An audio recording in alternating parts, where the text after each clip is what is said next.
Un PDG froid devient soudainement père quand la femme qu'il aimait meurt après avoir donné naissance à leur fille. D'homme solitaire, il se change désormais pour devenir un véritable père. Avant de commencer l'histoire, n'oubliez pas de laisser un like et de vous abonner à la chaîne pour voir plus d'histoires comme celle-ci. Chicago, 23h48. Le verre de whisky n'avait pas tiédi, il reposait, inerte, dans la main d'Edric, intact depuis près de 15 minutes. La lumière ambrée s'y reflétait, vacillant doucement à la lueur silencieuse de la télévision. Pas de musique, pas de fête, juste le pouls festif étouffé d'une ville qui semblait exister quelque part bien au-delà des 4 murs de son Pentouse. Des feux d'artifice déchiraient le ciel en éclats soudains, dispersant du rouge, de l'or, du violet. Loin en contrebas, des voitures klaxonnaient, et dans les gratte-ciel voisins, des ombres bougeaient, silhouettes de gens riant, s'embrassant, vivants. Edric restait immobile. Le seul mouvement était le léger tressaillement de son pouce contre le verre de cristal froid, comme s'il avait oublié quoi faire de ses mains. Il se pencha en arrière, laissant le cuir du canapé l'envelopper. Sa chemise habillée était encore impeccable, le bouton supérieur défait. La pièce autour de lui était immaculée, stérile presque, une demeure construite comme une salle d'exposition, conçue pour impressionner, jamais pour la vie. Il se redressa et posa le verre sur la table basse en marbre, sa surface si propre qu'elle refléta ses doigts avant qu'il ne les retire. Quelque part, la climatisation sifflait par intermittence. Le léger craquement du parquet sous ses pieds lui rappelait que même dans cet instant figé, le temps continuait d'avancer. Il jeta un coup d'œil vers le couloir où la porte de son bureau à domicile restait fermée. Il y avait 3 appels manqués sur son téléphone personnel, posé face contre table. Il ne l'avait pas décroché de la journée. Son assistante savait qu'il ne fallait pas le déranger le soir du Nouvel An. Simplement, chaque année, il semblait un peu plus difficile de respirer à travers le silence, un peu plus lourd dans sa poitrine. Il passa une main sur son visage et se leva, traversant la pièce jusqu'à la fenêtre. Son front pressa doucement contre la vitre, le froid s'infiltrant dans sa peau. D'ici, il pouvait voir Millennium Park, la courbe de Lakeshore Drive, la grille des lampadaires pulsant comme de minuscules étoiles. Des gens étaient là-bas, ensemble, se tenant la main, trinquant, faisant des promesses. Il expira lentement. Ils ne savent pas ce qu'ils promettent, pensa-t-il. Son regard dériva sur la ligne d'horizon. Une fenêtre vacillait à la lueur d'une bougie, une autre avec des lumières de Noël accrochées encore au rebord. Ses yeux s'arrêtèrent sur un balcon d'angle, 3 étages plus bas, où un homme tenait un enfant dans ses bras pendant qu'une femme riait à côté d'eux. Il détourna le regard. Cette vie n'était pas la sienne. Puis le téléphone sonna. Pas le portable, celui-là était éteint depuis des heures. Le fixe. Celui dont presque personne ne connaissait l'existence. Il se tourna, fronçant les sourcils un instant. Il le fixa simplement. Il était posé sur le bord du comptoir de sa cuisine, comme quelque chose d'étranger, de désuet. Il sonna de nouveau. Il traversa le sol et décrocha lentement le combiné. « Oui. Monsieur Harris ?» La voix était féminine, professionnelle, pas froide, mais pas réconfortante non plus. « Je vous appelle de l'hôpital général Saint-Maries. Je suis désolé de vous déranger à cette heure, mais c'est urgent. » La main d'Edric se crispa sur le récepteur. « Il doit y avoir une erreur. »« Il n'y a pas d'erreur, monsieur. Une petite fille est née ce soir à 22h43. La mère, Olivia Bennett, vous a désigné comme le père. Je suis vraiment désolé de vous informer qu'elle est décédée pendant l'accouchement. » La pièce bascula. Sa prise glissa. Le monde ne s'arrêta pas, mais quelque chose en lui, si. « Qu'avez-vous dit ?» Sa voix ne ressemblait pas à la sienne. « Je comprends que cela doit être un choc. Mademoiselle Bennett a donné votre nom complet et vos coordonnées. Vous êtes le seul parent proche enregistré. » Il se détourna lentement du comptoir, comme si le mouvement seul pouvait changer la réalité de ses paroles. Son cœur cogna une fois, fort, comme un avertissement. « Je ne l'ai pas vu depuis des années, » murmura-t-il, surtout pour lui-même. « Monsieur, je dois vous demander si vous pouvez venir ce soir. Le bébé est stable, mais nous devrons prendre des dispositions. Elle s'appelle Lila. » Le clic de fin d'appel fut silencieux, presque délicat. Edric resta là, le combiné toujours contre son oreille, sans bouger, sans penser. Olivia. Il n'avait pas prononcé son nom à voix haute depuis si longtemps que cela lui semblait étranger. Mais son visage revint instantanément. Ses yeux, ce demi-sourire qui donnait toujours l'impression qu'elle était sur le point de dire quelque chose de drôle. La façon dont elle disait son nom quand elle voulait percer les couches qu'il avait essayé de maintenir entre eux. Elle était partie. Et maintenant, il y avait un enfant. Son enfant. Il reposa le téléphone avec précaution. Ses mains ne tremblaient pas. Elles étaient trop froides pour ça. Puis il se dirigea vers le placard du couloir, enfila son manteau sans se presser, prit ses clés dans le vide-poche près de la porte. Pour une fois dans sa vie, il n'était pas sûr de ce qu'il trouverait en sortant. Mais il sortit quand même. Et derrière lui, la porte claqua doucement. Hôpital Général St. Maries, minuit 31. Le couloir s'étendait à l'infini, d'un blanc stérile, interrompu seulement par les douces lumières fluorescentes qui bourdonnaient au-dessus comme un essaim lointain. Les chaussures d'Edric marquaient un rythme étouffé sur le linoléum poli, chaque pas lent, délibéré, comme si ses jambes avaient oublié comment obéir. Une infirmière lui ouvrait la voie, parlant occasionnellement, mais sa voix se fondait dans l'air antiseptique, absorbée par le silence qui enveloppait l'hôpital à cette heure. Il ne pouvait pas tout assimiler. Pas encore. L'odeur le frappa en premier, désinfectant et plastique, la faible trace de latex et quelque chose de plus doux, comme l'odeur poudrée de la lotion pour bébé. Il n'était pas sûr si c'était réel ou imaginaire. Ses mains restaient dans les poches de son manteau, comme si elles refusaient d'émerger dans ce nouveau monde surréaliste. Quelque part à sa droite, un nourrisson gémissait. Le son le transperça, inattendu et brut. L'infirmière s'arrêta devant une porte en verre dépoli marquée « NICU », personnel autorisé uniquement. Elle se tourna vers lui, son expression douce mais fatiguée, comme si elle avait annoncé ce genre de nouvelles trop de fois et que ça ne devenait jamais plus facile. « Elle est stable », dit doucement l'infirmière. « Respire seul. Réflexe vif. C'est bon signe. » Edric hocha la tête, bien qu'il ne sût pas ce qu'elle attendait de lui. Les faits ne trouvaient pas encore leur place en lui. Il s'entrechoquait aux confins de son esprit comme de la petite monnaie dans un tiroir vide. L'infirmière lui tendit quelque chose enveloppé dans une pochette en plastique transparente, une enveloppe de l'hôpital.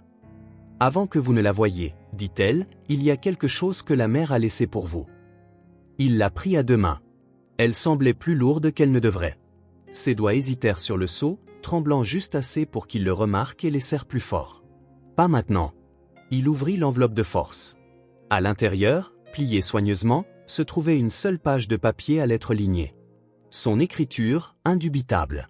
Toujours ronde et précise, comme si elle écrivait toujours pour que quelqu'un d'autre la note. Olivia. Il lut la lettre, debout là, le souffle court. Il n'y avait pas de grande déclaration, pas de culpabilité. Juste Olivia, dans sa simplicité et son honnêteté têtue. Si tu lis ceci, ça veut dire que je ne suis pas là pour te le dire à voix haute, et je déteste ça.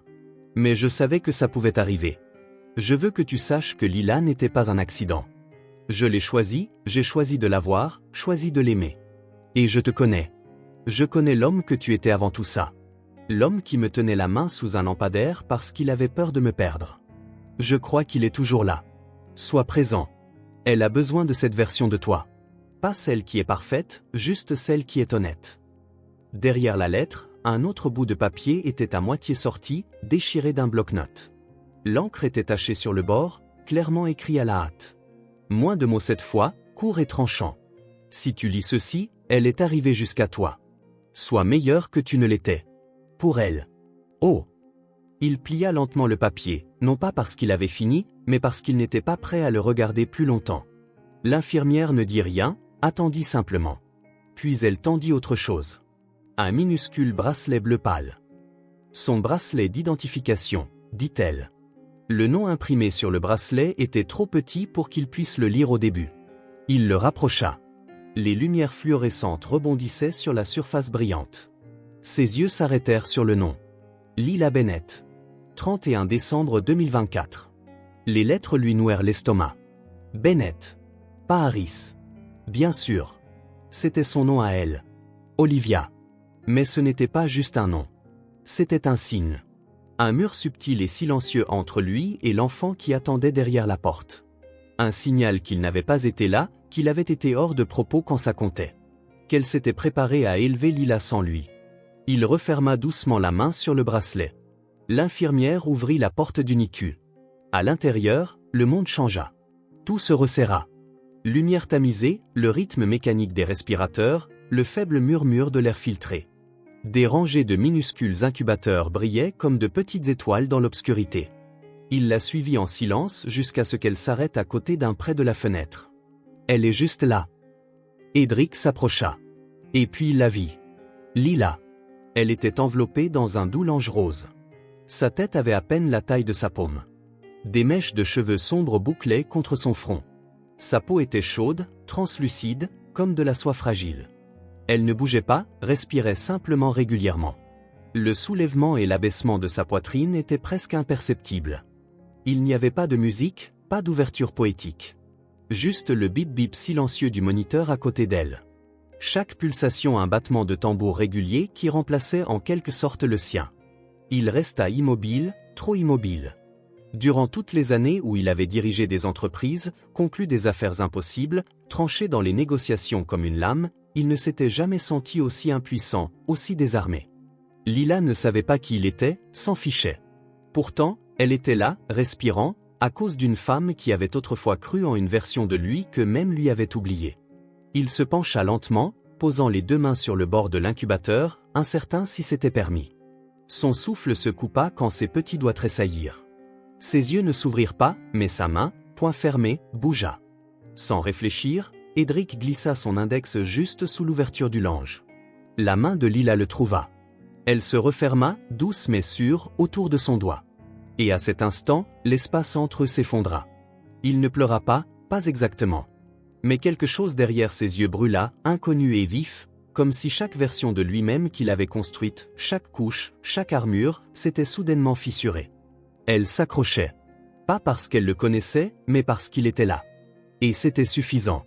Une semaine plus tard, Lila fut ramenée au Penthouse par Edric.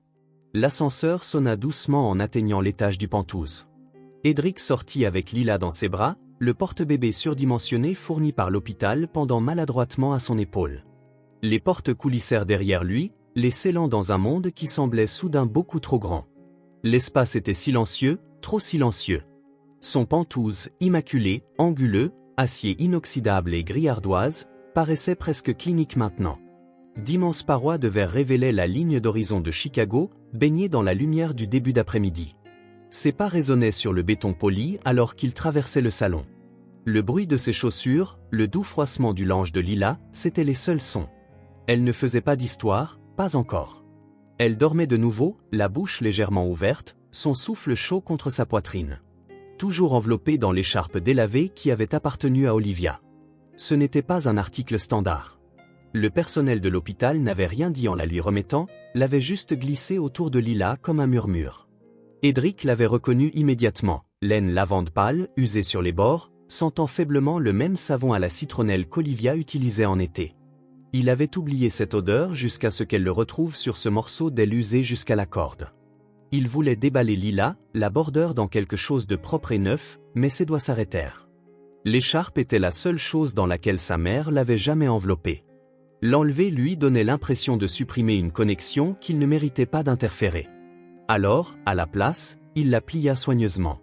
Il ne la rangea pas. Il la posa simplement sur le dessus de la bibliothèque dans le couloir, sur une étagère qui était vide depuis des années.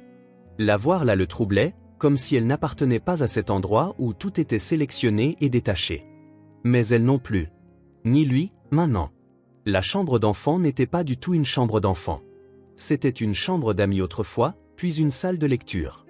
Maintenant, c'était juste une pièce vide avec un parquet froid et des murs nus. Il y avait un berceau, encore à moitié assemblé, dans le coin. Le manuel d'instruction reposait ouvert sur le sol, corné et oublié.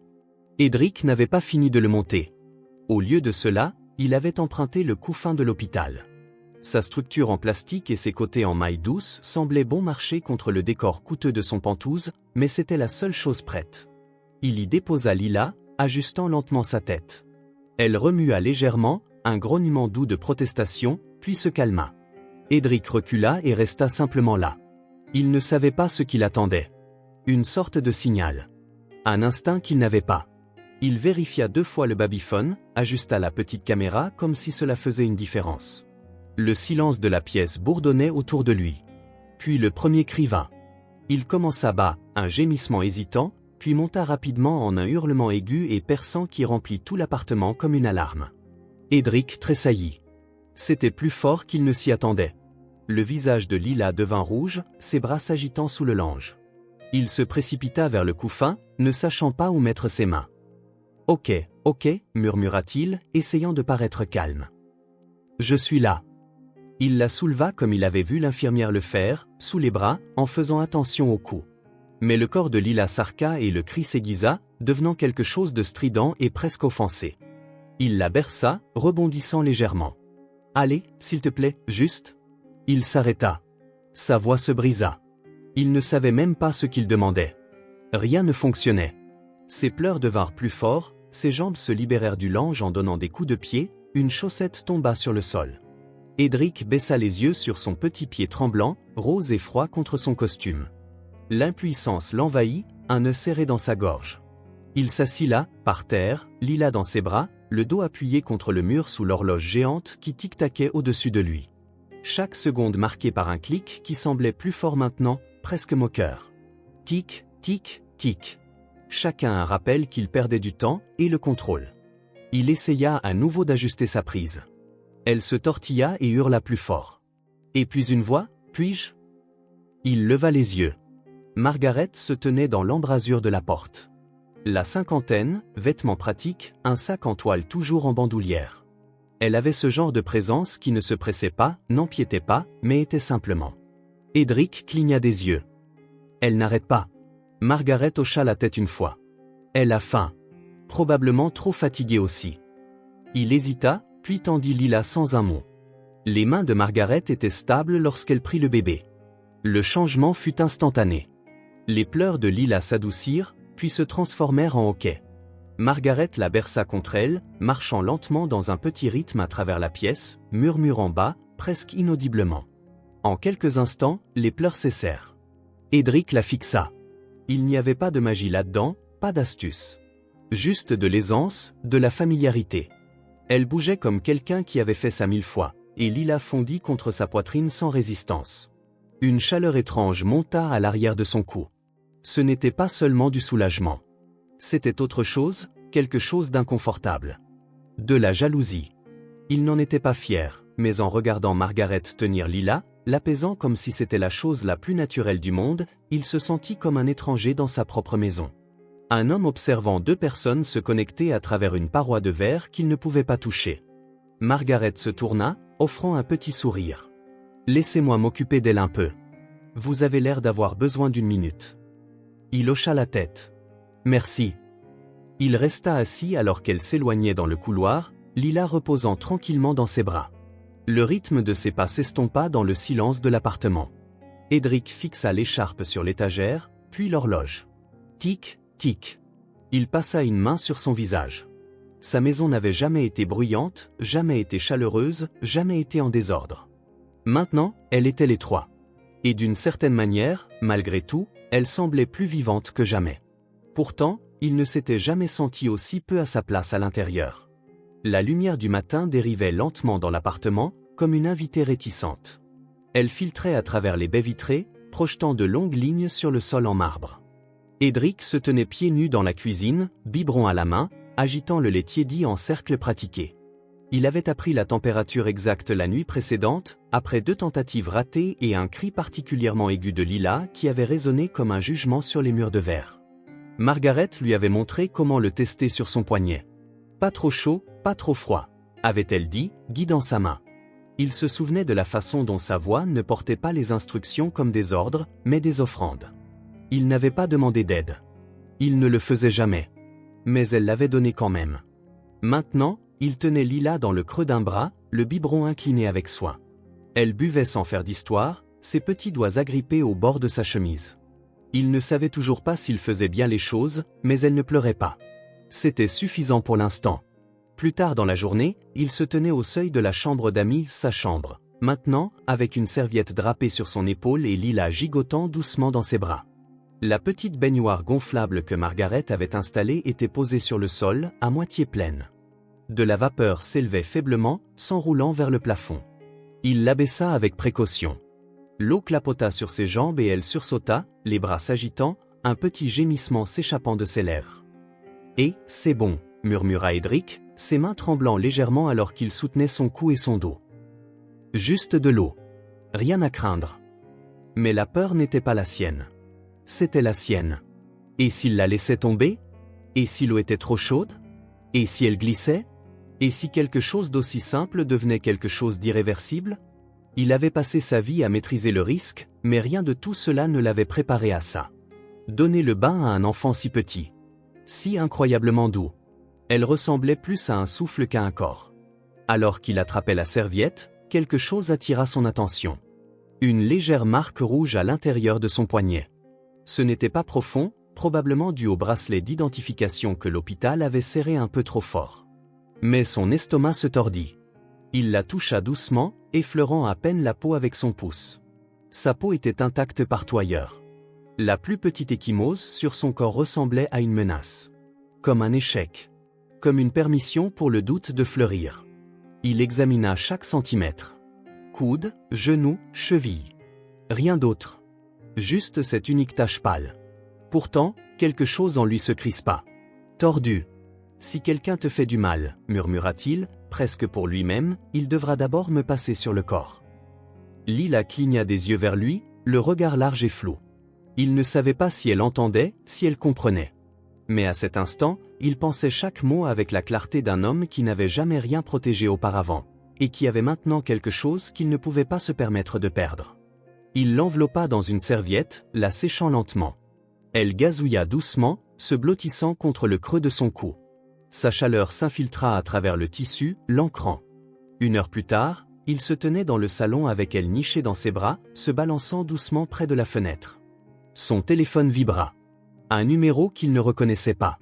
Il répondit sans réfléchir. « Monsieur Harris ?» La voix était sèche, polie. « Ici le service de l'état civil. Nous finalisons l'acte de naissance de l'enfant d'Olivia Bennett. Nous avons juste besoin d'une confirmation verbale. » La poitrine d'Edric se serra. « Nous inscrivons le nom de l'enfant comme Lila Bennett. Confirmez-vous que vous êtes le père ?» Il ne parla pas pendant un long moment. Sa bouche s'ouvrit, puis se referma. Le nom Bennett résonnait dans son crâne comme une cloche. Le nom d'Olivia. Son héritage. Son combat. Mais il était là maintenant. Il baissa les yeux sur le bébé dans ses bras. Elle dormait, ses doigts agrippés à son col comme si elle l'avait toujours connu. « Oui, » dit-il, le mot se brisant doucement. « Oui, je suis son père. » Il y eut une pause au bout du fil. Puis un « merci » et la ligne se coupa. Il regarda la ville par la fenêtre. Ce n'était plus juste un nom. Cette nuit-là, Margaret prit le service de fin de soirée. Edric était assis à son bureau, la lumière du plafonnier réduite à une douce lueur ambrée. Le formulaire était ouvert sur sa tablette. Acte de naissance. Mère, Olivia Bennett. Père, Edric Harris. Il fit défiler lentement, lisant chaque champ comme si le sens pouvait changer. Et puis il atteignit la ligne de signature. Il prit son stylo. Sa main ne tremblait pas quand il signait des contrats de plusieurs millions de dollars. Elle ne tremblait pas quand il supprimait des départements entiers pour sauver des pourcentages. Mais elle tremblait maintenant. Pas violemment, juste assez pour le sentir. Pour savoir que cette signature ne concernait pas le pouvoir ou le contrôle. Elle concernait l'abandon. Il fixa son nom une fois écrit. Edric Harris. À côté de Lila Bennett. 2 noms connectés maintenant. Par le sang. Par l'encre. Par choix. Il reposa le stylo, se pencha en arrière dans sa chaise et laissa échapper un souffle qu'il n'avait pas réalisé retenir. Il n'y avait pas de soulagement. Seulement le poids de ce qu'il venait de faire. Pas revendiqué. Pas sauvé. Mais accepté. Pour la première fois de sa vie, il avait signé quelque chose qui ne pouvait être renégocié, réécrit ou déformé. Quelque chose qui ne la définissait pas seulement elle. Ça le définissait lui. Il entra dans sa chambre plus tard cette nuit-là. Elle dormait, la bouche légèrement ouverte, les bras levés comme si elle attrapait quelque chose même dans ses rêves. Il se pencha sur le couffin, toucha sa joue avec le dos de son doigt. « Lila » murmura-t-il. Ses yeux s'entr'ouvrirent, juste un instant. Et dans cet instant, quelque chose d'indicible passa entre eux. Elle ne sourit pas. Elle ne pleura pas. Mais elle le regarda. Et c'était suffisant. Mais les nuits s'étiraient comme du fil de fer. Mince, vibrante, tendue. Edric avait perdu le compte. Pas au sens romantique et poétique. Au sens littéral. Quelque part entre la 3e et la 4e nuit blanche, le calendrier de son téléphone cessa de ressembler à une liste de tâches et devint plutôt une insulte. Les alarmes sonnaient avec une précision qu'il respectait autrefois. Maintenant, elles étaient sans importance. Lila pleurait bien avant qu'elle ne sonne. Il n'avait plus besoin de rappel. À 2h07 du matin, Edric était déjà réveillé lorsque le moniteur clignota en rouge. Le son étouffé de ses pleurs filtrait par le haut-parleur, urgent et incertain.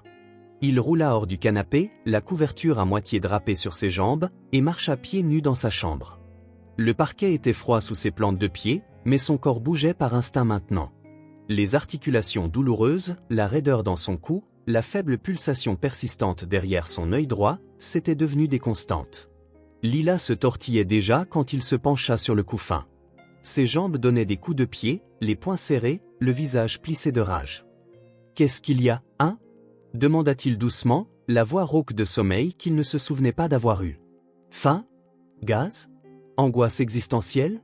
Elle hurla plus fort. Il l'attrapa, plus confiant qu'il ne l'avait été une semaine auparavant, et la berça contre sa poitrine. Elle se débattit, non convaincue. Il commença le lent balancement qui était devenu son réflexe. Gauche, droite, en rythme avec le faible bourdonnement du climatiseur. Le biberon était sur le chauffe-biberon. Trop chaud. Il jura à voix basse, tâtonnant avec le couvercle. De la vapeur s'éleva, lui brûla le pouce. Il laissa tomber le bouchon. Du lait éclaboussa le comptoir derrière lui. Les pleurs de Lila atteignirent leur paroxysme. Il était 2h19 du matin. Il était à genoux à 2h22, nettoyant d'une main tout en essayant de l'empêcher de glisser de son épaule. Le lait renversé s'infiltra dans le bord inférieur d'un post-it sur le réfrigérateur, gondolant le papier. Il le remarqua trop tard. Comment stériliser un biberon? N'oubliez pas de refroidir avant de donner. L'encre était tachée. Son écriture, habituellement exacte, mesurée, ressemblait à celle d'un étranger. D'autres notes étaient éparpillées dans la cuisine et le couloir. Rôtez entre les onces. Vérifiez le coup pour la bave. Si temp 37,5 degrés C, appelez Margaret. Certaines se décollaient, d'autres étaient maculées de formules ou pliées sous le poids de tasses à café posées à la hâte. Une était restée collée au dos de sa main toute la nuit et il ne l'avait pas remarqué jusqu'à ce que Margaret le lui signale. Il perdait pied. Mais ne s'effondrait pas. Il s'adaptait. Mal, peut-être, mais sincèrement. À 3h08 du matin, il la nourrit enfin. Elle but à contre-cœur, puis s'endormit au milieu d'une tétée. Il n'osa pas bouger. Il resta là, à moitié penché sur le couffin, son souffle chaud contre son avant-bras, ses doigts enroulés fermement autour de sa chemise. Ce matin-là, alors qu'il la berçait pendant une autre crise de pleurs, Margaret appela. « Je crois qu'elle a une légère fièvre, » dit-il rapidement, sans préambule. « Pas élevée, mais j'ai besoin de savoir quoi faire. » Il y eut une pause au bout du fil. La voix de Margaret arriva, stable. « Est-ce qu'elle semblait chaude au toucher ? » « Oui, mais pas rouge. »« Je pense que peut-être je suis. » Il s'arrêta. Il y eut un silence. « Je pense que ma fille a de la fièvre, » dit-il à nouveau, cette fois plus lentement, plus certain. Ce n'étaient pas seulement les mots qui le frappaient. C'était la façon dont il sortait. Sans réflexion, sans prétention. Comme une mémoire musculaire.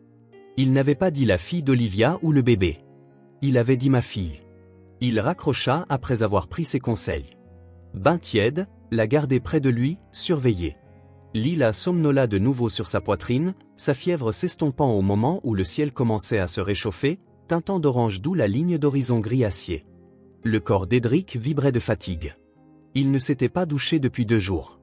Son t-shirt était à l'envers. Il avait marché dans une flaque de formule et n'avait même pas changé de chaussettes. Mais Lila respirait doucement, sa petite main nichée dans le pli de son col, se soulevant et s'abaissant à chaque respiration. Il s'assit sur le bord du canapé et regarda par la fenêtre. Pas de chaîne d'information, pas de mais. Juste le lampe ou du trafic en contrebas, les feux arrière clignotants d'une ville qui ne s'était pas arrêtée une seule fois depuis qu'elle était rentrée à la maison. Il commença à fredonner. Juste pour rester éveillé. C'était un air auquel il n'avait pas pensé depuis des années. Un que Olivia chantait quand elle cuisinait. Un qui jouait dans ce bar miteux qu'ils aimaient tant. La mélodie n'était ni joyeuse ni triste. Juste simple, familière. Il fredonna les mêmes mesures encore et encore. Puis il ajouta des mots, doucement, à peine au-dessus d'un murmure. Il ne remarqua pas que Lila le regardait jusqu'à ce qu'il baisse les yeux. Elle le fixait, la bouche ouverte, les yeux larges et curieux. Puis, presque imperceptiblement, ses lèvres se retroussèrent. Un sourire. Un vrai. Pas les réflexes de gaz fugace dont on l'avait prévenu. Son souffle se coupa. Le monde ne bascula pas. Non. Aucun violon ne joua. Aucun rayon de soleil ne l'éclaira parfaitement d'en haut. Mais à l'intérieur de lui, quelque chose s'ouvrit. Pas comme une blessure, mais comme une fenêtre. Une fissure de chaleur dans la maison froide qu'il avait construite autour de sa vie. Elle lui sourit. Et il lui sourit en retour. Pas avec triomphe. Pas avec fierté. Juste du soulagement. Il se pencha et embrassa son front. « C'est la première fois que tu te moques de moi, murmura-t-il. Je devrais être offensé. » Elle cligna des yeux, sa petite main se refermant contre sa poitrine. Il était 5h01 du matin quand elle s'endormit à nouveau. Et pour la première fois depuis qu'il l'avait ramenée à la maison, Edric ne redoutait pas le prochain cri. Il savait qu'il viendrait. Dans 30 minutes, peut-être moins. Mais il serait là. Parce qu'il comprenait maintenant. Lila ne pleurait pas contre lui. Elle pleurait vers lui. Et cela faisait toute la différence. Le nouveau jour commença comme n'importe quel autre, mais aujourd'hui, il semblait y avoir quelque chose d'inhabituel. Cela commença par un titre de journal. Edric ne le vit pas tout de suite. C'est Margaret qui apporta l'imprimé dans la cuisine, le plaçant sans mot dire à côté de son café alors qu'il essayait sans succès de faire rôter Lila sur son épaule. Le bébé laissa échapper un hoquet humide. Edric lui frotta le dos, puis baissa les yeux. Le milliardaire Edric Harris et sa fille secrète, première photo à l'intérieur. Sous le titre, une photo granuleuse de lui tenant Lila près de la fenêtre, sa tête nichée sous son menton, son corps emmailloté dans la même écharpe lavande qui avait appartenu à Olivia. La tasse dans sa main s'immobilisa. Il lut l'article une fois, puis une autre. Les mots étaient intrusifs, à moitié vrais, et écrits avec juste assez de plausibilité pour paraître dangereux. Il n'y avait pas de nom pour Lila, seulement le nourrisson ou l'enfant mystère. Mais ils avaient nommé Olivia. Ils mentionnaient sa mort, spéculaient sur le timing. Ils avaient même inclus une photo recadrée d'Olivia datant d'années, son visage durci par le grain, rendu anonyme par le temps. Margaret attendit qu'il dise quelque chose. Il ne le fit pas. Il se leva simplement et porta Lila dans la chambre d'enfant, la porte se refermant derrière lui avec un clic doux. À midi, son téléphone avait sonné 17 fois. Son équipe de relations publiques. 2 journalistes à qui il n'avait pas parlé depuis des années. Une femme prétendant être de People. Un de Forbes. Puis des textos. À 14h, des paparazzis campaient devant l'immeuble. Il les vit à travers le flux de surveillance.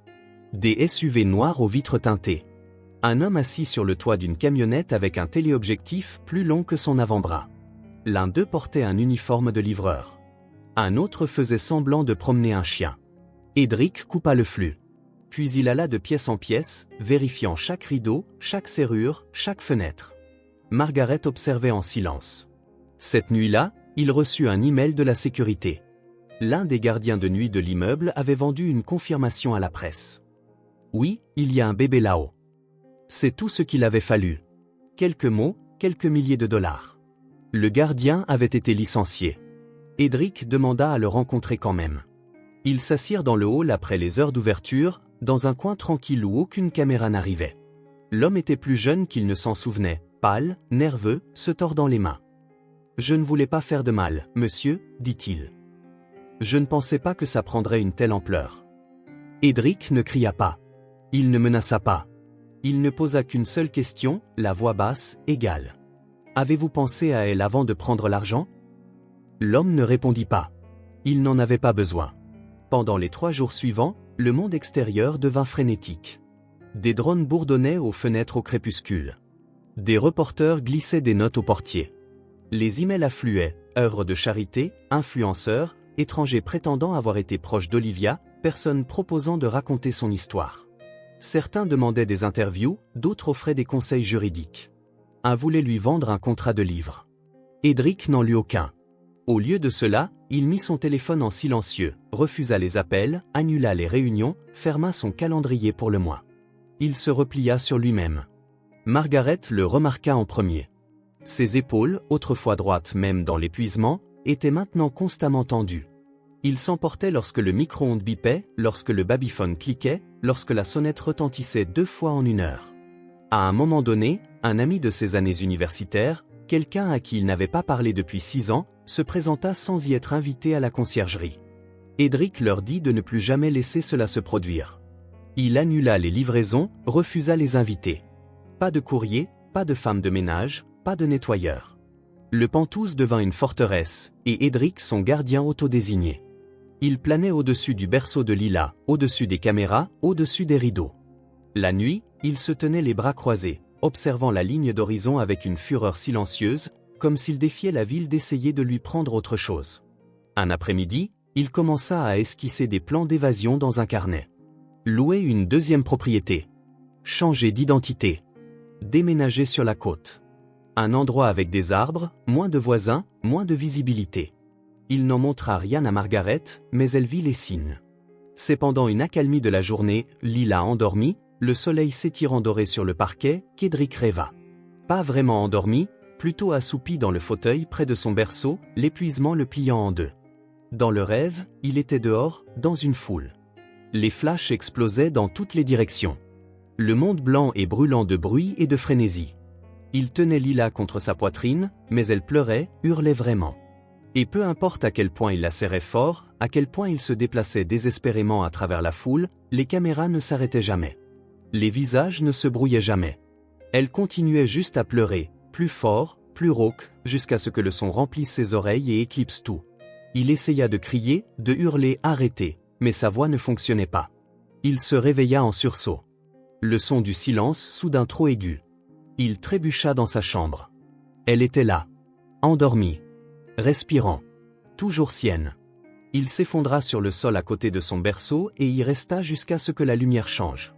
Ce soir-là, il examinait à nouveau les enregistrements de sécurité, avançant rapidement une autre journée sans incident d'ombre faisant les 100 pas près du parking, lorsque Margaret s'approcha tranquillement. Elle ne frappa pas. Elle ne demanda pas. Elle posa sa main sur son épaule. Il se tendit, par habitude plus que par résistance. Elle a besoin d'un père, dit-elle doucement. Pas d'un super-héros. Il se tourna lentement vers elle.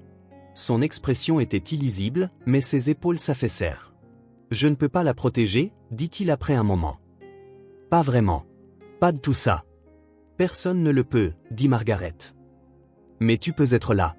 C'est la partie dont elle se souviendra. Il hocha la tête. C'était petit, mais c'était réel. Cette nuit-là, Lila s'agita au milieu du bruit d'un autre hélicoptère tournant au-dessus. Edric se dirigea vers sa chambre, la prit sans parler et la porta dans la pièce la plus éloignée du Penthouse. Le coin le plus calme. Pas de fenêtre. Il la posa sur sa poitrine, le rythme cardiaque régulier. Dehors, les titres clignotaient, les rumeurs tournaient, les clics grimpaient. À l'intérieur, Lila dormait. Et Edric, toujours alerte, le souffle synchronisé avec le sien, sut quelque chose qu'il n'avait pas su auparavant. Il pouvait perdre de l'argent. Il pouvait perdre un héritage. Il pouvait perdre le contrôle. Mais ce petit poids contre ses côtes, ce souffle sur son col, ce doux soupir, c'était la première chose qu'il avait jamais eue qui rendait le monde extérieur plus petit que celui dans ses bras. Et pour la première fois depuis très longtemps, il laissa le bruit s'estomper et écouta simplement son sommeil. Un après-midi, alors qu'Edric cherchait un document fiscal, une chasse bureaucratique ennuyeuse, ce qui glissa à la place au grand jour fut une petite carte postale pliée. Ses coins étaient cornés, l'encre légèrement fanée. Il la fixa. Une impression à l'aquarelle de la ligne d'horizon pluvieuse de Portland, le genre qu'on trouve dans une station-service. Au dos, une écriture familière en boucle, « Si jamais tu as besoin d'un endroit pour respirer, tu sais où me trouver. Emma. » Il y a 7 ans. Il n'avait pas répondu. Il prit le téléphone et composa le numéro. Emma arriva 2 jours plus tard. Son manteau trempé par la bruine de février, un fourre-tout marron sur une épaule et un sac d'épicerie dans l'autre. Elle ressemblait exactement à ce dont il se souvenait, à moitié chaotique, les yeux avisés, le genre de femme qui portait son histoire comme une vieille veste en jean. Dès qu'elle entra dans le Penthouse, elle s'arrêta. Cet endroit sent comme si quelqu'un avait allumé une bougie dans une salle de conseil en espérant que ça fasse l'affaire. Edric laissa échapper un petit rire. Le premier depuis des jours. Tu as toujours su comment planter le décor. Le regard d'Emma dériva vers le couffin près de la fenêtre où Lila sommeillait. Elle s'approcha sans demander, se pencha et murmura « Salut, petite personne. Tu n'as aucune idée de la taille de la brèche que tu as faite dans l'armure de cet homme. » Le dîner ce soir-là fut fait maison. La version d'Emma du plat réconfortant, soupe de poulet sur pain grillé, salade noyée dans la vinaigrette. Edric essaya d'aider, mais finit surtout par hacher l'ail trop finement et brûler le riz. Il s'en fichait. Les lumières de la cuisine étaient chaudes, dorées.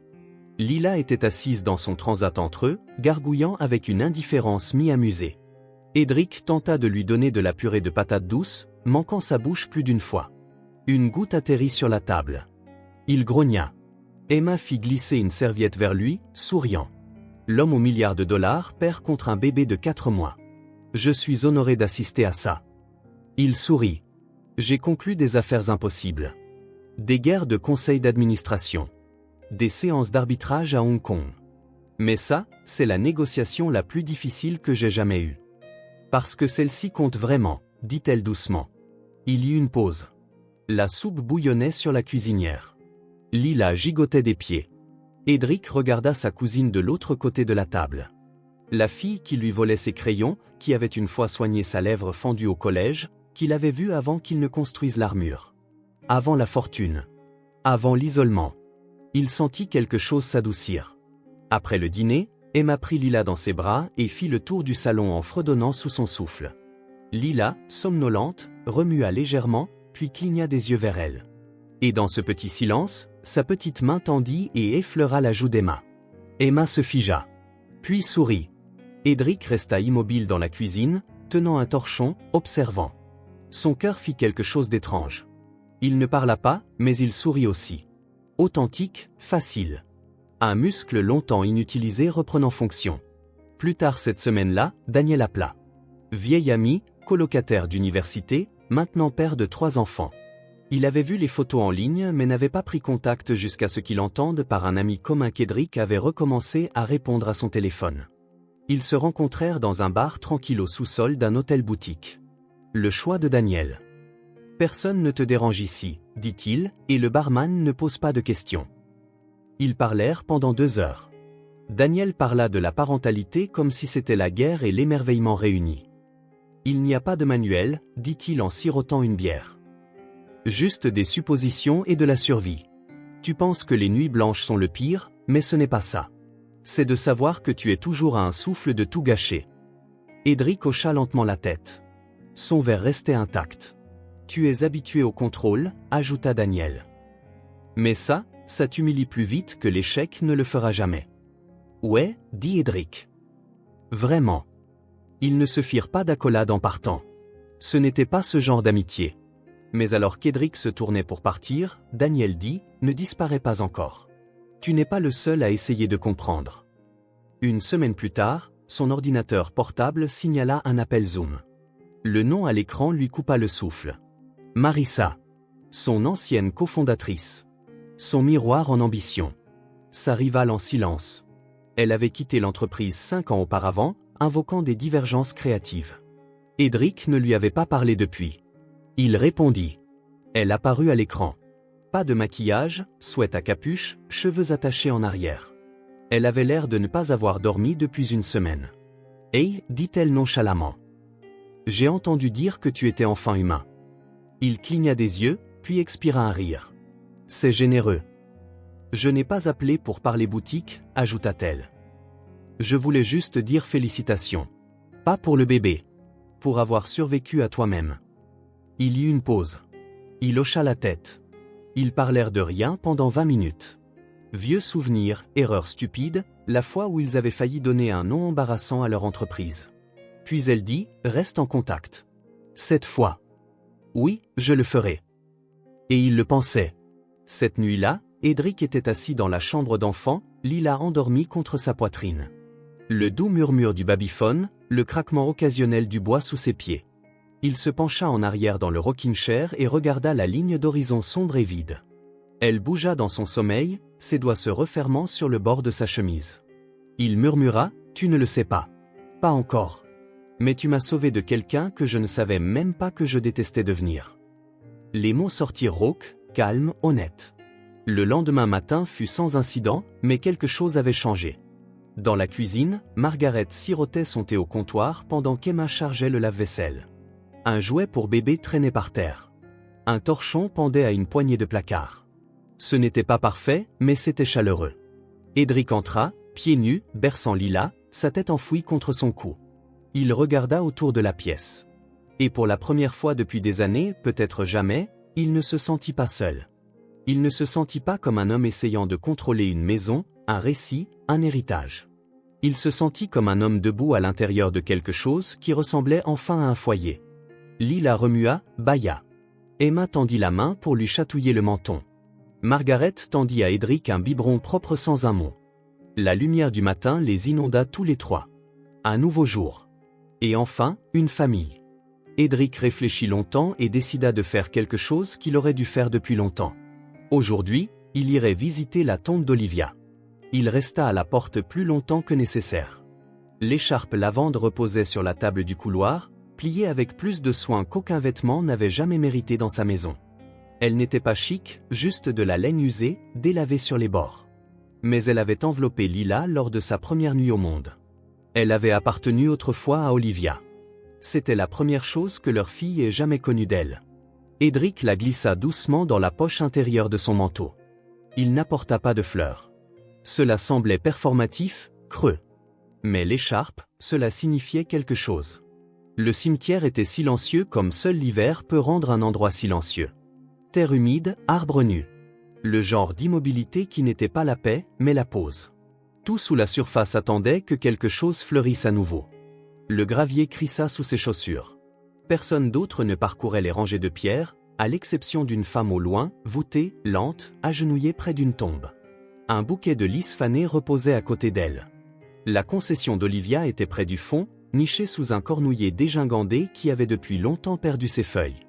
La pierre tombale était simple, grise, plus récente que les autres. Pas de grande inscription. Juste son nom, ses années. Et en dessous, une courte ligne qu'il n'avait pas choisie, aimait librement. Vivait honnêtement. Il s'accroupit. Le vent tira sur son manteau, tenta de voler le silence. Il ne parla pas tout de suite. Sortit simplement l'écharpe, la déplia avec soin et la posa sur la base de la pierre. Elle flotta un peu avant de se poser. Elle en avait plus besoin que moi, murmura-t-il, lissant un coin. Mais maintenant, elle est à nouveau à toi. Il s'assit en arrière sur ses talons, les yeux traçant les lettres gravées. Je ne savais pas quoi apporter, dit-il enfin. Les fleurs ne nous ressemblaient pas. Tu n'as jamais aimé celles que je choisissais, de toute façon. Il expira. Le nuage de souffle disparut rapidement dans le froid.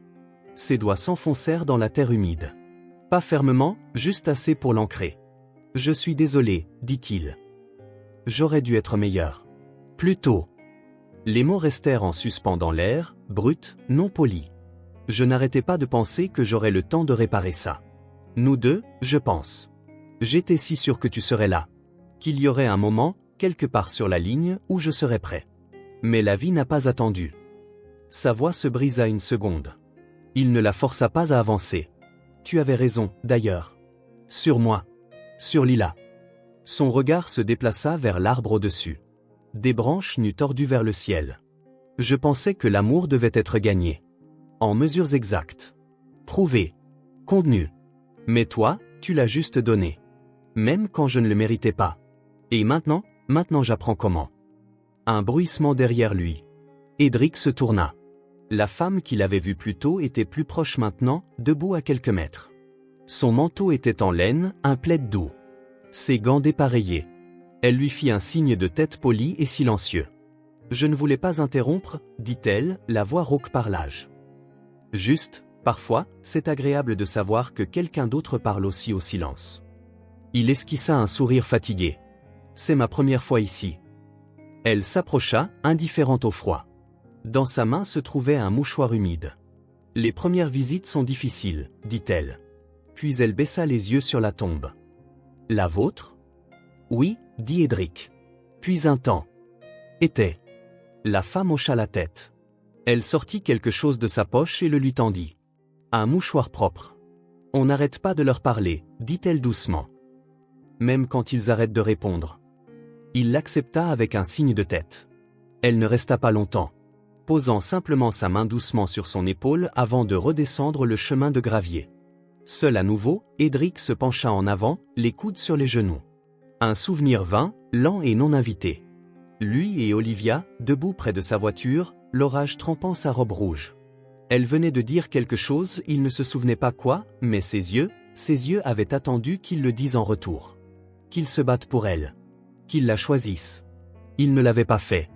J'étais trop fier pour écouter, murmura-t-il. Et tu étais trop fatigué pour te répéter. Ses mains se crispèrent contre le tissu de son manteau. Le vent reprit. De quelque part au-dessus, un corbeau croassa une fois, puis se tut. Il tendit la main, toucha le sommet lisse de la pierre tombale.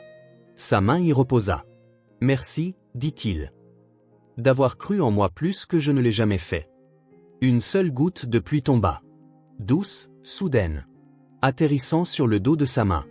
Il se figea. Puis laissa échapper un souffle, à peine un rire. « Ouais, dit-il en levant les yeux. J'ai compris. » Il resta un moment de plus. Ne parlant pas, juste étant là. Et avant de se lever, il fit une dernière chose. Il sortit son téléphone. Pas d'angle, pas de filtre. Juste une photo. L'écharpe, la pierre, son nom. Il intitula l'image Lila, maman. La verrouilla. Pas pour aujourd'hui. Mais un jour. Quand elle demanderait. Quand Edric retourna à la voiture, le moteur était froid. Il resta assis un long moment avant de démarrer. Il ne se sentait pas plus léger. Le deuil n'était pas une porte que l'on franchissait et laissait derrière soi. C'était plutôt comme une fenêtre. Parfois, on l'ouvrait juste assez pour laisser entrer l'air. Mais il avait dit les choses qui devaient être dites. Et elle avait écouté. De la seule manière possible. Alors qu'il s'éloignait, la pluie vint. Pas forte, mais régulière. Et sur la banquette arrière, Lila remua dans son sommeil. Respirant toujours. Toujours là. En mémoire d'Olivia et d'autres parents célibataires, Edric fonda la fondation La Lumière d'Olivia, qui fournit un soutien médical, juridique et psychologique aux familles monoparentales à travers les États-Unis. Le nom venait d'Emma. Ils étaient assis à la longue table en chêne de la salle à manger, celle qu'Edric avait autrefois utilisée pour recevoir des investisseurs et des membres du conseil d'administration. Maintenant, elle était couverte de notes en papier, d'imprimés, de biographies du personnel, de règlements de zonage. Il avait passé la matinée à proposer des noms qui sonnaient propres, polis, commercialisables. Nouveaux horizons. L'initiative second départ. Havre-œuvre. Emma n'interrompit pas. Elle attendit simplement. Et quand il fit enfin une pause pour siroter son café, elle fit glisser une feuille de papier pliée vers lui.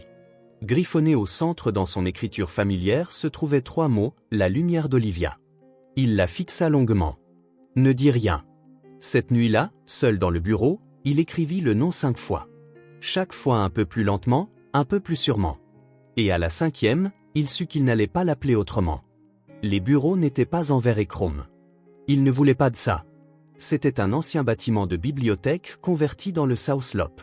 Murs en briques, hautes fenêtres, la lumière du soleil s'accumulant sur le sol en long rectangle. Il l'avait choisi parce qu'il semblait vécu, sûr. Comme quelque chose qui avait été maintenu ensemble plus par le soin que par le béton. Edric parcourut chaque mètre carré. Pas en tant que PDG, mais en tant que bâtisseur. Il mesura où irait la salle de jeu, s'assit dans le coin qui deviendrait la zone d'accueil, poussa chaque porte de placard qui grinçait. À un moment donné, il s'agenouilla et passa sa main le long d'une plainte fissurée et murmura « On peut réparer ça ». Margaret sourit depuis l'embrasure de la porte. Elle aimerait ça. Il n'embauchait pas seulement sur qualification. Edric insista pour être présent à chaque entretien. Il lut chaque CV, même ceux avec des fautes de frappe ou des références manquantes. L'équipe le prévint lorsqu'une femme arriva. Début de la trentaine, ancienne étudiante en soins infirmiers, mère célibataire. Avait abandonné pendant son 2e trimestre. Aucune expérience professionnelle récente. Pendant l'entretien, elle était assise le dos droit, les mains jointes fermement sur ses genoux. Sa voix était stable, mais ses yeux ne cessaient de regarder vers la porte, comme si elle se préparait à être congédiée. Edric se pencha en avant. « Si vous étiez Olivia, demanda-t-il, de quoi auriez-vous eu le plus besoin ?» La femme cligna des yeux, décontenancée. Puis sa voix baissa. « Je n'aurais pas eu besoin de pitié, dit-elle. J'aurais eu besoin que quelqu'un croie que j'avais encore de l'importance. » Le silence s'étira entre eux. Puis Edric hocha lentement la tête. Il écarta 3 autres candidats cet après-midi-là. CV parfait, réponse polie, 0 cœur. Le jour où ils ouvrirent les portes, Lila courut dans le bureau pieds nus, tenant un marqueur dans une main et un cracker à moitié mangé dans l'autre. L'espace n'était pas terminé aux meubles à moitié assemblés, bureau d'accueil non peint, mais c'était réel. Des gens arrivaient déjà. Bénévoles, mères, bébés en écharpe et poussette. Edric s'agenouilla pour lasser la chaussure de Lila quand elle laissa tomber le marqueur et trottina vers la paroi vitrée de la salle de conférence principale. Elle pressa ses mains contre celle-ci, puis se tourna vers Emma avec un grand sourire. « Ma maman », dit-elle en tapotant la fenêtre. Edric se figea. Emma leva doucement les yeux. « Je pense qu'elle parle du dessin. » De l'autre côté de la vitre, un nouveau gribouillage apparut. 5 soleils au crayon, un skigle bleu étiqueté maison, et un bonhomme bâton avec un cercle dans son ventre. Lila rayonna et le pointa du doigt. « Mama maison ». Elle l'avait dessiné pendant une heure calme ce matin-là pendant qu'Edric était en communication. Personne ne l'avait remarqué jusqu'à présent. Un stagiaire tendit la main pour l'enlever plus tard, pensant que c'était juste du désordre enfantin sur une vitre d'entreprise. Mais Edric l'arrêta. « Laissez-le, dit-il. Il a sa place ici. » Le mot se répandit. Au 2e mois, la liste d'attente avait doublé. Les dons aussi. Edric refusa de laisser la fondation grandir trop vite. Chaque expansion était intentionnelle, chaque embauche était personnelle. Il visitait des refuges, parlait avec des travailleurs sociaux, tenait des bébés pendant que leurs mères remplissaient des formulaires. Il n'apportait pas de caméra, ne faisait pas de discours. Mais il écoutait. Il était présent. Et lentement, la blessure en lui, celle que l'absence d'Olivia avait creusée ou commença à faire moins mal. Parce que pour la première fois depuis longtemps, il ne réagissait pas seulement à la perte. Il construisait à partir d'elle. Tard un après-midi, alors que la pluie murmurait contre les fenêtres, une jeune femme franchit la porte d'entrée. Elle portait un sweat à capuche délavée, de vieilles baskets trempées, et tenait un nourrisson endormi dans une écharpe grise usée. Ses cheveux étaient tirés en arrière négligemment, une déchirure au coude de sa manche. Mais ses yeux étaient inflexibles. Edric la vit avant la réceptionniste. Elle ne s'approcha pas du bureau. Elle se tenait juste à l'intérieur de la porte, se balançant légèrement, scrutant la pièce. Quand Edric s'approcha, elle ne tressaillit pas. Elle leva simplement les yeux, fatiguée mais fière. « Ai-je besoin d'une lettre de quelqu'un pour prouver que je mérite de l'aide » demanda-t-elle. Pas suppliante, pas accusatrice. Juste demandant. La gorge d'Edric se serra. Olivia avait demandé si peu. Avait porté tant de choses seule. Avait refusé de supplier le monde pour un espace qu'elle aurait toujours dû avoir. Il regarda la jeune mère et il la vit. Pas seulement la ressemblance, mais le courage. Il ne répondit pas tout de suite. Il hocha simplement la tête. « Vous êtes au bon endroit », dit-il doucement. Elle expira, juste une fois. Et pour la première fois ce jour-là, elle sourit. Ce soir-là, après le départ de la dernière famille, Edric parcourut les couloirs seul. Il s'arrêta devant la paroi vitrée. Le dessin au crayon était toujours là. Taché maintenant, décoloré par le soleil, mais intact. En dessous, Lila avait ajouté une nouvelle figure, plus petite, à côté du bonhomme bâton étiqueté Mama. Elle avait des lignes hérissées pour les cheveux. Edric sourit. Il traça la nouvelle figure avec un doigt et murmura « Papa est là aussi ». 1 an plus tard. Le réveillon du nouvel an à nouveau. Le Penthouse ne ressemblait plus à ce qu'il était. L'acier froid et le verre austère s'étaient adoucis. Des tapis réchauffaient les sols. Des toiles peintes au doigt bordaient le couloir. Et dans le salon, un petit train en bois faisait une boucle sous la base d'un modeste pain enveloppé de lumière dépareillée. Les murs portaient une nouvelle histoire, des photographies, des dizaines. Certaines encadrées, d'autres scotchées au hasard. Lila rampant sur le tapis avec une chaussette dans la bouche. Son premier sourire édenté. Sa main enroulée autour du pouce d'Edric. Une image granuleuse d'elle endormie sur sa poitrine, la courbe de son visage identique à celle d'Olivia. Et juste au-dessus de la table à manger, une photo prise sur le vif par Emma, une qu'Edric n'avait pas remarqué au début, lui et Lila riant, ses bras jetés autour de son cou, ses cheveux dans son visage. Il ne s'était jamais vu sourire comme ça auparavant. Maintenant, il traversait l'appartement pieds nus, une bouteille de cidre pétillant dans une main, observant les gens remplir l'espace qu'il craignait autrefois de voir rester vide pour toujours. Margaret remuait quelque chose de chaud dans la cuisine. Daniel et sa femme étaient assis en tailleur sur le tapis, construisant des tours de blocs avec leurs enfants. Marissa était près de la chaîne Hi-Fi, faisant défiler les playlists pendant que Lila s'accrochait à sa jambe. Emma sortit de la chambre d'enfant tenant une poignée d'animaux en peluche, riant déjà alors que Lila filait autour du canapé avec un cri de victoire. La maison bourdonnait de chaleur et de bruit. D'appartenance. Edric s'appuya contre l'embrasure de la porte, sirotant tranquillement, laissant tout cela s'installer sur lui. Pas performatif. Pas écrasant. Juste réel. Plus tard, alors que les invités grignotaient le dessert et que les enfants faisaient des tours autour de la table à manger, Emma le trouva sur le balcon, les bras croisés, les yeux traçant la ligne d'horizon. Elle grandit vite, dit-elle en se plaçant à côté de lui. Oui, répondit-il, la voix douce. Elle n'arrête pas. Tu vas mieux, dit Emma. Il ne répondit pas tout de suite. Elle va mieux. Emma l'étudia un instant. Puis dit, tu sais, tu continues de dire aux gens que Lila t'a sauvé. Edric inclina la tête, curieux. Mais elle ne l'a pas fait, continua Emma en souriant doucement. Elle t'a donné la chance. C'est toi qui es revenu. Il baissa les yeux, regardant Lila par la fenêtre alors qu'elle dansait avec un cierge magique à la main, traînant la lumière en large cercle. Je ne sais toujours pas ce que je fais. Personne ne le sait, dit Emma. Mais maintenant, tu t'en soucies assez pour essayer. C'est la partie qui compte.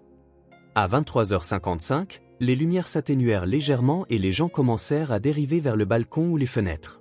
Quelqu'un déboucha une bouteille trop tôt et le champagne moussait sur le comptoir. Les rires résonnaient. Les enfants grimpaient sur les genoux, les canapés, les épaules. Edric prit Lila dans ses bras. Elle avait les yeux grands ouverts, déjà à moitié endormie à cause de trop de sucre et de courses, mais fredonnant toujours sous son souffle. Il sortit sur le balcon, la tenant près de lui. L'air hivernal lui mordit le visage, mais elle se pressa contre sa poitrine, chaude et douce, et complètement à l'aise. Puis le compte à rebours commença. 10, 9, li. Lila cligna lentement des yeux. Il ajusta la capuche de son pull et embrassa le sommet de sa tête. 7, 6, 7. De l'autre côté de la pièce, Emma leva son verre. Margaret hocha la tête depuis l'îlot de cuisine. Marissa comptait déjà avec les enfants. 3, 2. Edric baissa les yeux sur la ville illuminée d'or. Ah! Le ciel explosa. Pas avec le son d'abord, mais la couleur. Des éclats de cramoisi, d'or, de bleu électrique. Puis le grondement suivit, profond et lent, résonnant sur les bâtiments. Lila halta, ses petits doigts agrippèrent le col de sa chemise. Boum, murmura-t-elle, les yeux écarquillés. Ouais, murmura Edric. Boum. D'autres feux d'artifice suivirent, peignant le ciel par vagues. Les reflets dansaient sur les tours de verre, réfractés dans 100 directions. La ville était vivante. Il resserra ses bras autour d'elle et la sentit s'installer. Puis doucement, presque sans réfléchir, il dit « J'étais perdu une fois ». Elle ne leva pas les yeux, se blottit juste plus profondément contre lui, le visage niché sous son menton. « Mais toi, tu m'as donné une carte dont je ne savais pas avoir besoin.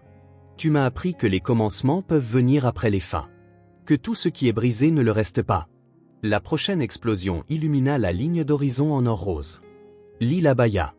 Il embrassa sa tempe. « Merci de m'avoir trouvé, murmura-t-il.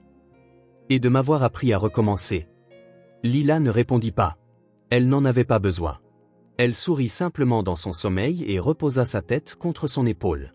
Et à cet instant, entouré de rires, de lumière et de l'écho des feux d'artifice, le temps s'immobilisa. Plus de regrets. Plus de si. Seulement maintenant. Seulement ça. Seulement la connaissance tranquille et indubitable que certains amours ne vous guérissent pas seulement. Ils vous reconstruisent. De l'intérieur.